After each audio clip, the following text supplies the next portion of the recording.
DW AfricaLink. It's almost the end of the road for Joe Biden as America's first citizen. But I can't stop asking myself one pertinent question that resonates far beyond borders. What legacy does President Joe Biden leave for Africa? From the promises of renewed partnerships to the realities of shifting geopolitics, Biden's presidency has been marked by both ambitious initiatives and lingering challenges on the African continent. As the US seeks to counter China's influence and support Africa's economic and social growth, has Biden discovered a vision that empowers Africa? Or is it more of the same old rhetoric? Stay tuned. My name is Josey Mahachi. Welcome to AfricaLink, the podcast that connects you to the stories that matter from Africa. AfricaLink, every weekday here on DW. Joe Biden is visiting Angola, the first US president to visit the sub-Saharan African country. The visit seeks to bolster the ties between the two nations, but also to rekindle the US influence in Africa as Biden prepares to leave office. China is already making a significant impact in Angola and the rest of Africa. So how can this trip by Biden bring the US back into the front row when it comes to influence in Africa? And what has been the legacy of Biden's administration in Africa as he exits the presidency? Let's unpack the policies, partnerships, and perceptions shaping Biden's legacy in Africa and what it means for the continent's future in a rapidly changing world. With Edmilson Angelo, an Angolan doctoral researcher, analyst, and specialist in African studies with a major focus on Angola. Also, DW correspondent based in Accra, Ghana, Kaledzi, who has reported extensively on US-Africa relations. Thank you so much, gentlemen, for joining us here on DW AfricaLink podcast. Now, we'll just want to start with you, Edmilson. The visit, while not without its challenges, holds great potential. But the question that I'm sure many have right now, is it a case of too little, too late? Right. Thank you. I don't think it's a case of too little, too late. And I think I see it from the perspective of Angola here. Obviously, we can always have this perception just because President Biden is in the end of his term.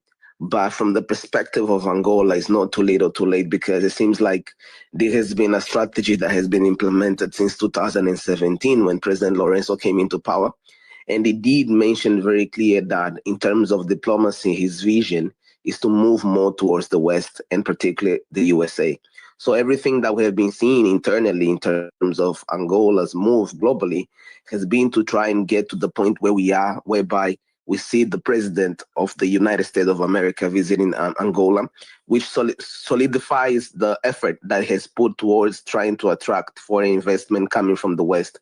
So even though we might see as too little, too late, from the perspective of Angola, is a solidification of the diplomacy strategy established by President Lorenzo, and indeed the highest point in terms of diplomacy, in a sense that the country has been fighting for so long to redefine its image globally. And the visit of President Biden definitely strengthens the view of Angola trying to be more open, Angola being a secured country for investors. So it's not too little, too late, but it's indeed something that has been implemented by President Lorenzo since 2017. Right. Kaledzi, you've also been covering a lot of stories between America and the continent of Africa. I would really want to throw the same question to you as well. Do you think this is the right time? Yes, I think there obviously won't be a right time looking at the US and exactly the level at which they fall when it comes to influence in Africa. And so I'm sure that they are in fact behind in trying to catch up with Asia, specifically China in this case, and even what Russia is doing. So, and again, for Biden, obviously, I mean, he's exiting. And so obviously the best he could do to still ensure that that legacy of the US influence is seen in Africa, he would do it, because compared to Trump, his first term, obviously Biden came in thinking that he wants to reestablish that kind of influence of the US in Africa, which actually got a bit low when Trump was in, because he had different attention for different issues. So I think that he's coming in now because he also wants to cement his legacy in Africa as he exits. Yeah. Kaledzi, whilst you still have the mic, how would you describe relations between the US and Africa under President Joe Biden? So you look at the history of where he took from, or he took over from. And if you look at Trump, when he came in the first time, his attention really was not on Africa. And we all know the kind of image we saw of Trump in Africa and his comments about Africa. So Biden came in trying to crawl back and clean up some of the debt that has been created by Trump. And of course, within that period that Trump didn't focus on Africa, we saw how China went on to deepen its presence. Russia went on to deepen its presence. And so he coming in, he had to do a lot of work. And we saw the US-Africa summit all as efforts to try and ensure that America is still seen as that relevant partner for Africa. He did his best, but of course, I'm sure that there's a lot of work to be done, because it's not like Russia and China are slowing, especially China are slowing. China is still pushing harder. And so, of course, the Biden administration had to do more. And I think that he did his best in trying to show up that influence. Right. Now, Edmilson, speaking of China that Isaac just mentioned, Biden's 3-day journey to Angola is widely viewed as a crucial last-ditch effort. Though, of course, I know from what you just said, I mean, this has been a plan in the pipeline. But many, assume or think it's a last-ditch effort to honor a commitment he made long ago and to counter China's beginning influence on the continent. What more can you tell us about this urgent mission? Right. So obviously, we cannot deny the fact that China's influence has indeed pushed the US to try and move fast. And they still have a long way to catch China up in terms of China's influence on the continent, as Isaac was saying. But the case of Angola is interesting because it seems like the US has realized that it sort of has been replicating what China has been doing in Africa to try and win the hearts of Africa through investment in infrastructure. And I think for Angola in particular, we have to understand that the massive investment going towards Angola in terms of the West is in the Lobito corridor, which in a way connects with 3 countries. So it's Angola, the DRC, and Zambia, and probably likely also Tanzania. That we might actually find that out soon. So basically, here is indeed a way in which the US sees Angola as a crucial partner, not just for Biden's administration, but in terms of national security and access to crucial minerals. So in a way or another, this is something that I believe that is going to continue. We don't know, and we are speculating that under Trump's administration, things might slow a little bit. But I think the case of the Lobito corridor and the US in Africa in particular, when it comes to Angola, is one that it becomes sort of a perfect marriage of convenience, whereby Angola is in a way trying to balance its relationship with China because of the huge debt that it has with China. But on the other hand, the US has been losing ground in Africa and is now trying to win new friends. And I think they found in Angola perhaps a key partner for them to reestablish its presence in Africa and maybe indeed also have access to resources that are going to be beneficial for the American economy. So we definitely see here Angola being in the middle of 2 superpowers, but I think we can leverage this position that we are as a country just because both sides need what Angola brings to the table now. And I think the moment that the country realizes that, we'll be able to really leverage and see more of the private sector, which is something that is very involved in the investment coming from the West, being sort of like the main drivers and the main players in redefining how the corridor will operate in Angola all the way to Zambia. So basically, this is how I see in terms of the US trying to balance Chinese influence in Africa and particularly in Angola. Right. Edmilson, you just touched on some reasons why US would be so much interested in Angola, but just to find out from you, the government of President Lorenzo has been in place since 2017, and for some reason, besides investment, it has favored stronger ties with Washington. Is there a diplomatic relation or any other reason besides obviously the other reasons you mentioned in terms of investment, whatever? Why is this particular administration favored? Right. First, I think it's important for us to realize or to understand that the position that the country was when President Lorenzo came into power was one that did not favor strategies to attract foreign investment. So there was indeed a need for the country to redefine its image. And I think sort of like going towards the West was a strategy for Angola to position himself as a country that is open to all kind of investment. But also, on the other hand, is the fact that our journey with China since the end of the Civil War in 2002 has been one that has become extremely unbalanced in the sense that we have not been able to keep up with the payment of the debts. And it became a relationship where China has been having too much power. And I think bringing a different actor to the table is sort of balance our relationship with China and perhaps gives us more leverage to sort of negotiate our debt with China. So in a way, it's understandable of how the diplomatic decision of John Lorenzo to move towards the West can also be seen as a way to balance China's influence in Angola. I mean, we have a debt of almost 40 billion US dollars towards China. And I think China's influence was becoming way too high. And I think this helps balance the relationship. But on the other hand is the fact that we needed to redefine the image of the country. We needed to open up the country because of the economic situation. And the only direction that President Lorenzo saw is perhaps going towards the West and doing things that were not common in Angola, which is, condoning Russia's invasion of the Ukraine, being more verbally directly in supporting the U.S. So these things that we haven't seen up until President Lorenzo came into power. And I think now what we are seeing is literally him, picking up the fruit of what he has cemented. So I think more than diplomatic reasons, there's also the fact that there was a need to balance the relationship of Angola and China. And I think there wouldn't be anyone better than bringing the U.S. to do this sort of chess game, if one may call it.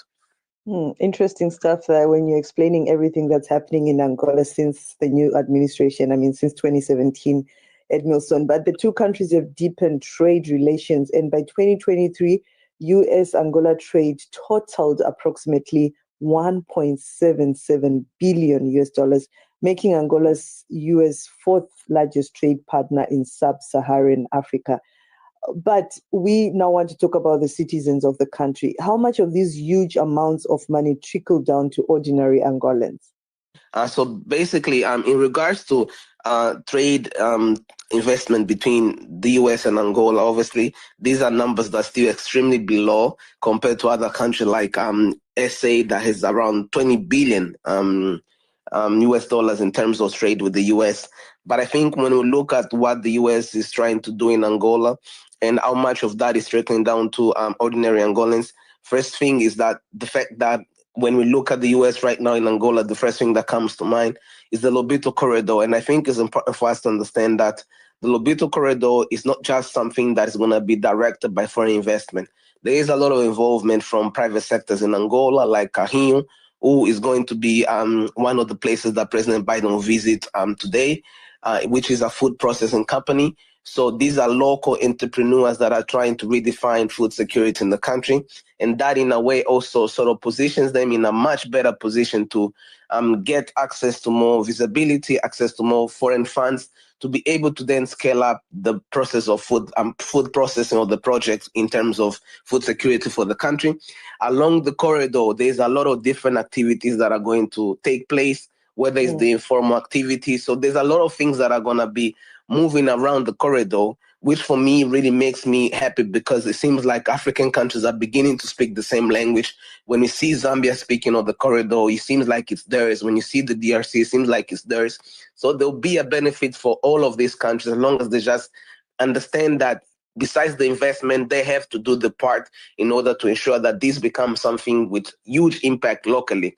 But I think we also have to look at other things. We know that the standards of Western investment or U.S. investment comes with a lot of checklists, and some of these checklists is, human rights, it's education, is human capacity. So all these things, they'll be trickling down to ordinary Angolans, but they will take time.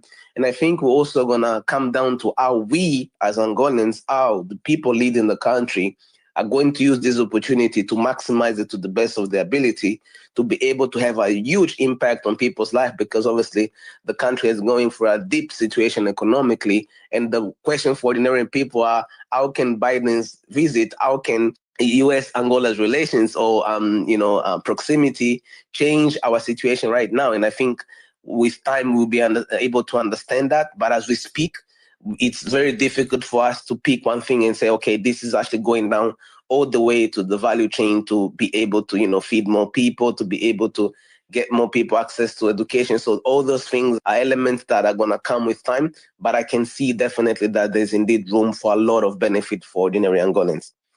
Right. Now, Isaac, Edmilson just mentioned something interesting about African countries opening up corridors, but then we see that the inter-Africa trade is super low. I mean, African countries are not trading amongst themselves. There's still borders, there's still issues. Even the AfCTA is not what many assumed it to be. And looking at this, seems like African countries are still looking out to US, to China, but not among themselves. Would you maybe just tell us why could that be the reason? Well, I mean, this is historical. Interesting when you started asking the question. I just cast my mind back to even the formation of the African Union, the previous Organization for African Unity. I mean, clearly with Nkrumah pushing for unification of United Africa and other leaders not really so ready for it. And many years down the line, we can clearly see remnants of that. It appears it's part of the nature of the African leader or politician to still seek its internal and personal interests. And so, because clearly, I mean, for example, we have the US, we have China and others, Turkey, others offering Africa juicy deals, and we are happy going for it as a continent. But within Africa, it's so difficult even to travel around, to trade around, to have all those things happening. And I clearly think it's purely political will of African leaders. That's the main reason why you have this happening. That's why you have, after not really kicking in the way you wish to have it, they still have challenges agreeing on free tariffs and other policies that will make it easier for African countries to trade among themselves. Right. And it's still with you, Isaac. Africa wasn't priority of the US under Joe Biden's administration. In contrast, President Xi Jinping of China and Russia's President Vladimir Putin have visited African countries at least twice as heads of state. Where does this leave the incoming US administration of Donald Trump? Well, I mean, we are yet to see exactly how Trump will behave in the second term. But I think that, again, Africa must begin to think about itself and not really be concerned about what other superpowers do. I mean, Africa as a continent on its own is big enough to command some respect and some kind of influence. And so if you ask me honestly, no one can predict Trump. It doesn't still seem like second Trump will really still have some priority for Africa. If you hear, for example, issues about immigrants and all that, eating caste of people and all that, obviously it doesn't appear like we're going to have Trump, second Trump, focusing on Africa. So I think Africa should think about itself, position itself well, put its house in order, and then command that respect and influence that we deserve from the rest of the world. Right. And Edmilson, would you want to also add something on President Donald Trump's administration, the incoming one? Right. I think that obviously there's a lot of speculation on how things will be from January onwards when President Trump returns to the White House. But I do think that I agree with Isaac that we need to definitely look inwards and stop sort of speculating what's going to happen, but rather just trying to understand how are we going to leverage what we are trying to build as a continent. And I think that it's important for us to understand that what makes the US what it is, it's the relationship with the global community. And I think that Donald Trump is going to understand that the US that he left, 4 or 5 years ago, is not the same country that he's fine. The world that he left is not the same world that he's going to find. So I do believe that despite everything, and it seems like he's being, he's going to surround himself with billionaires and people, a business person who understand the global market. We know and we can see that perhaps we're going to be at the stage of huge, deep trade wars. And I think for us as African countries, where the world is looking at us as being able to provide what the world needs, we just have to prepare ourselves to take advantage of what's happening. And rather than trying to understand what's going to be the decisions of the incoming president of the US. Yeah, but that Washington's view of Lorenzo's government ignores alleged human rights violations under his watch. I mean, besides the president is unpopular amongst many Angolans due to high living costs, corruption, and mounting crackdowns on dissent. I know you say that maybe Angolans will see the benefits in the long run, but do we know why the US prefers to look the other way in the face of these accusations?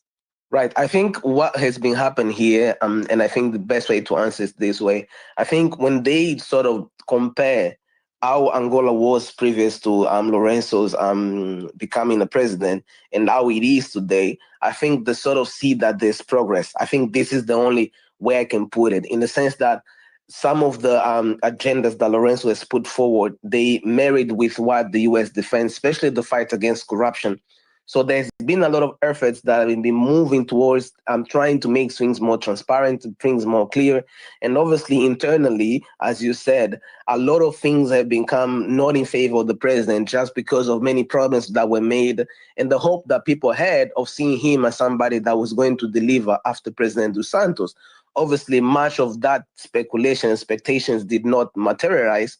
So there is indeed sort of like, I would say, a relationship that is not so usual of African leaders as we speak currently, in terms of people are governing, people are governing.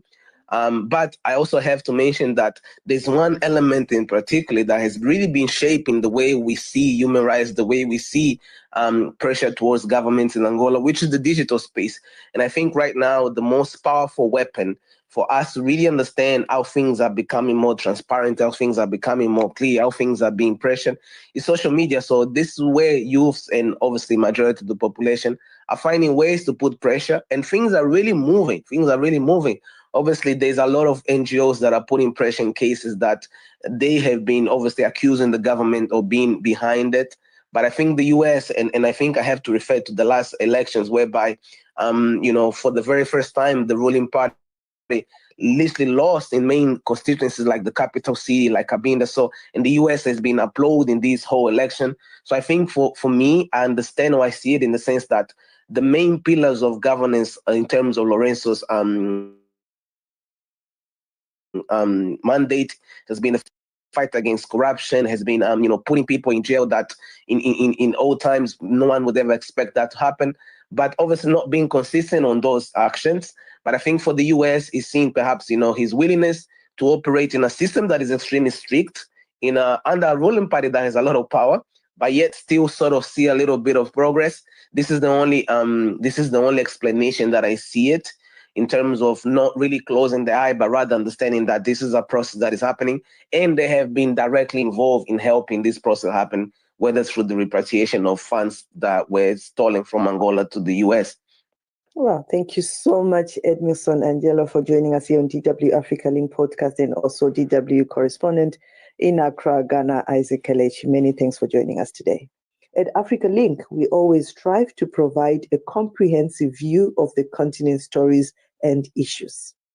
Currently, Europe is pushing for more bilateral cooperation with Africa, but several unresolved issues are hindering process. While Africa is eager for more trust and collaboration, Europe's stance remains firm.